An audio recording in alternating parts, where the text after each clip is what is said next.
Hello and welcome back to my channel. Today's video is going to be slightly different. It's going to be a little bit more serious and personal.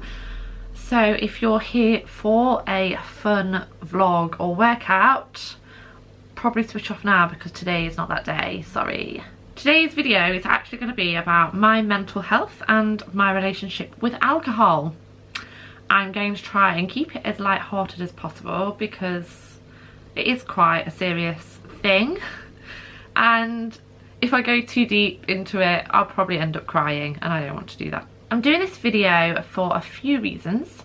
One being for my own accountability and to remind myself why I'm going to do what I'm going to do. Two, because not everyone understands what the hell is going on. And so I just thought this video would be easier just to put it out there rather than, oh, it's just honestly like it's quite a confusing thing. Three, I'm hoping that maybe it can help someone else as well. Maybe someone else will be going through a similar thing, so let's put this video out there and maybe someone can relate. But I know not a lot of people will relate because it is just a bizarre thing as what I'm going to tell you. Bit of history. I'm 32 and I've always been a bit of a drinker, a bit of a party animal. Not, when I say drinker, I'm not an alcoholic. Let's not put labels on things or anything like that. But I've always enjoyed a drink, and I've always been able to drink quite a lot. So from the age of 15, I'm talking about. So from the age of 15, I used to go out, because you could do that back then. This is a long time ago. You didn't really need ID or anything. I could go out into town, not get ID'd, drink absolutely loads, and get up the next day and carry on with my life like normal. Go to school, go to work, go out. And I do that a lot. And it was fun. This lifestyle carried on well into my early 20s. I drank a fair bit and partied all the way up until I was about 25. Then when I was 25, I got myself a boyfriend and got myself a dog, got my own business. I grew up basically. And I still drank, just I wasn't going out and going wild like I used to. So in the years of 25 to 30, I was very much adult. I ran my own business, I had my own house. Yeah, I was smashing life. I competed for the first time, and during that time I didn't touch alcohol at all for like 10 months. And that was great, absolutely loved it. And then what happened was a big change in my life. After I competed, I decided to split up with my boyfriend, and that was just a huge lifestyle change.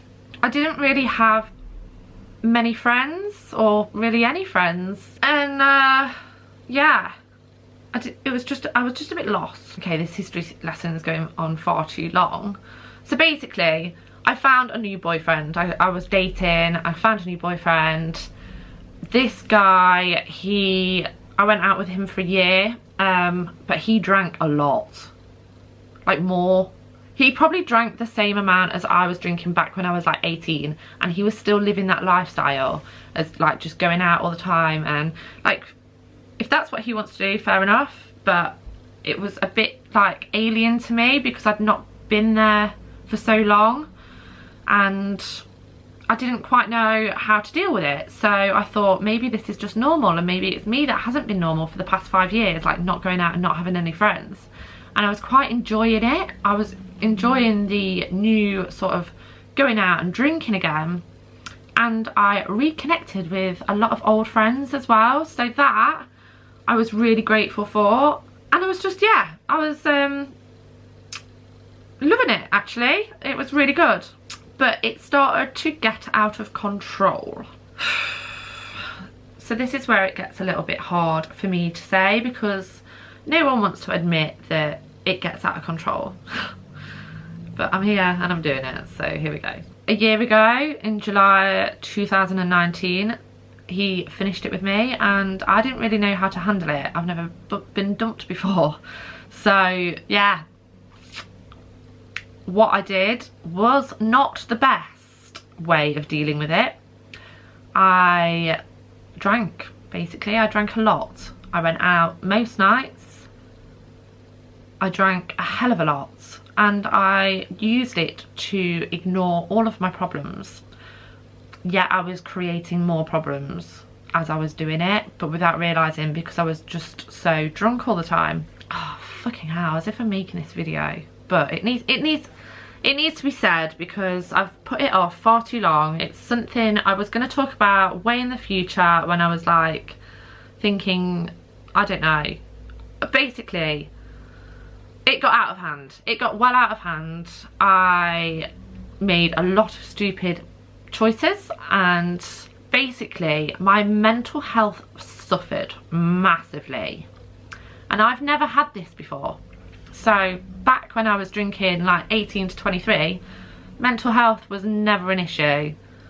And then when I grew up, mental health, never an issue.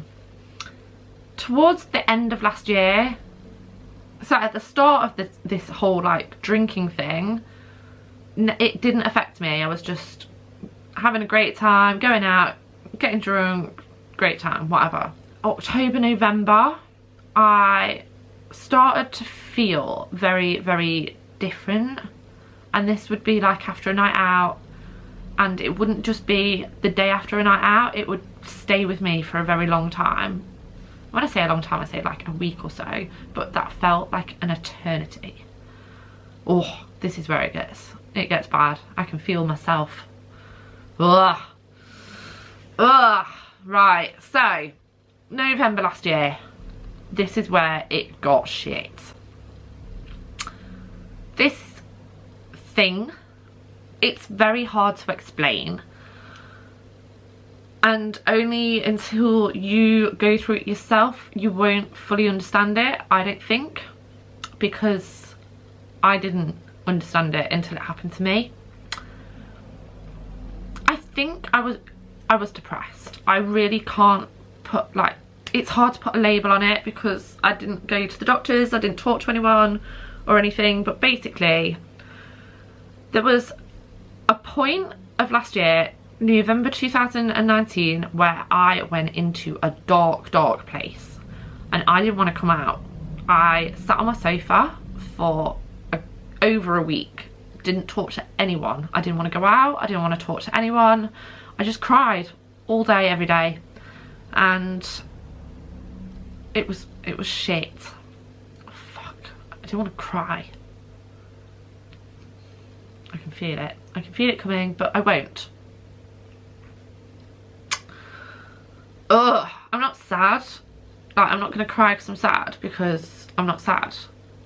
It just, going, like, talking about it, just, it brings it all back, and it's very, very hard. So yeah, November 2019, that's when shit got bad.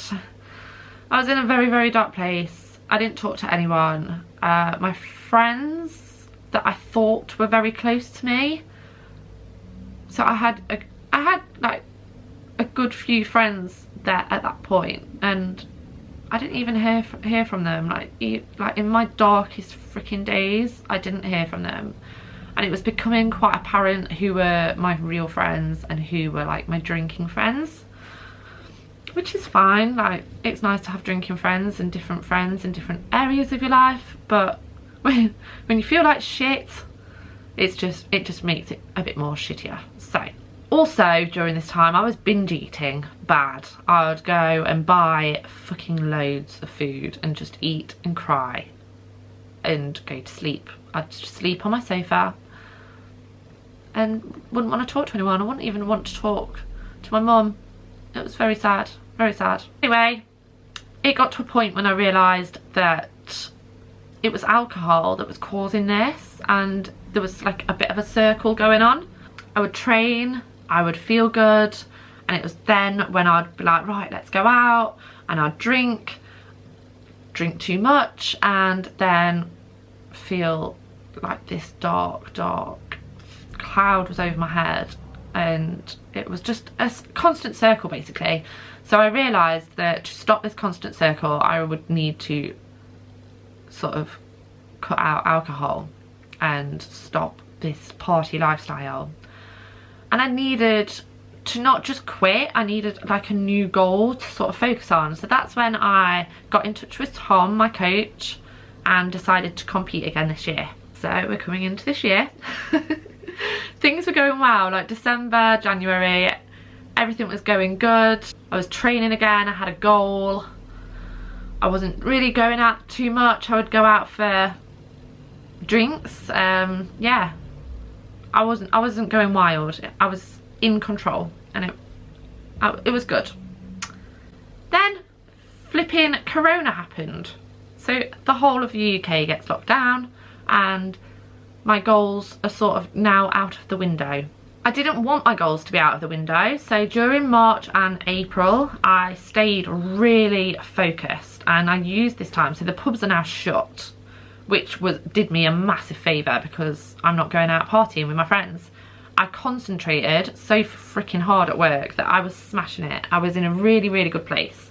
And then Boris in May said we were allowed a friend, and I started to venture out again. They would come around here for a drink, and it sort of started to snowball again slightly. I'm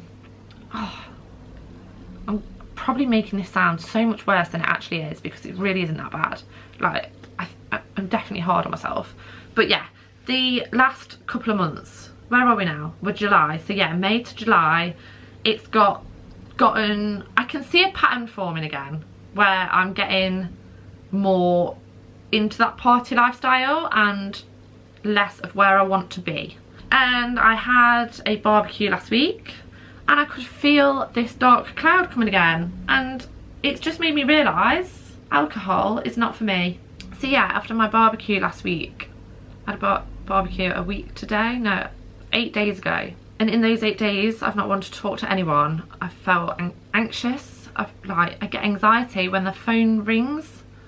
I've not seen anyone for a week, and it's just bizarre that this happens.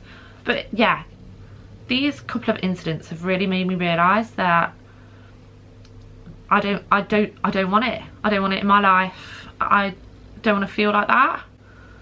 So yeah, I'm just making this video as more of like an accountability thing for me, to remind myself that I do have goals and I do want to be somewhere, and I don't want to keep doing this same old stupid circle. Oh my god. Do you know what? This video is so bloody hard. I don't even know if I'll upload it, but even just talking about it for the 20 minutes or 15 minutes that I've been talking about it, it's just, oh, it's like this, oh, it's so hard to explain. Anyway, I do feel so much better for just getting it out there. It's just, yeah, it's just a really hard thing to explain to some of my friends because they don't get it. Like, it's, they think it's just a hangover, and it's not. It's so much more than a hangover. It's only, yeah, it's only been happening to me like these last several months, and I don't want it to happen anymore. So this is where I'm at now. I'm using YouTube as accountability, and hopefully over the next few months you'll be able to see me move forward and not backwards, because that's what it makes me feel. It makes me feel like I'm just falling backwards in my whole life. Oh. So going into it a bit more depth with it, like, it's not just the mental thing that it does to me, it's the physical things that it does to me as well. Like my skin's so bad at the moment. my skin's bad, my eyes look tired, my dog doesn't get walked, my diet is disgusting, I have no energy whatsoever. This is like 8 days after a night out. Like, that is fucking ridiculous. It's only now that I'm happy to talk about it. Now I've realised like what the hell's going on. Wow, this is going to be a freaking beauty to upload, isn't it? So yeah, bit of an experiment here. Using the YouTube as accountability. Also, I want to sort of track my own progress and just see the differences in myself over the coming forward of time. I don't want to put a time limit on it, and I'm also not going to say I am completely sober, because I find that if I say no alcohol whatsoever, then that's when I want it. So I'd rather just be like, you know, if I want a glass of wine, I'll have a glass of wine, but I probably won't. If that makes sense. Does that make sense? I hope it does. Anyway, I hope I have your support. This video has been a difficult one for me today, but we will have some fun ones coming up. Fun ones including what the hell's been going on with my single life and Tinder life. We're gonna have, yeah, just a few more different sort of videos. Obviously we'll still do workouts and food and all that, and vlogs. Anyway, thank you so much for watching, and here's to a positive, goal-driven, successful time ahead for the second half of 2020. The world opens tomorrow. It's 4th of July, so let's see what the hell is going to happen. See you in the next vid.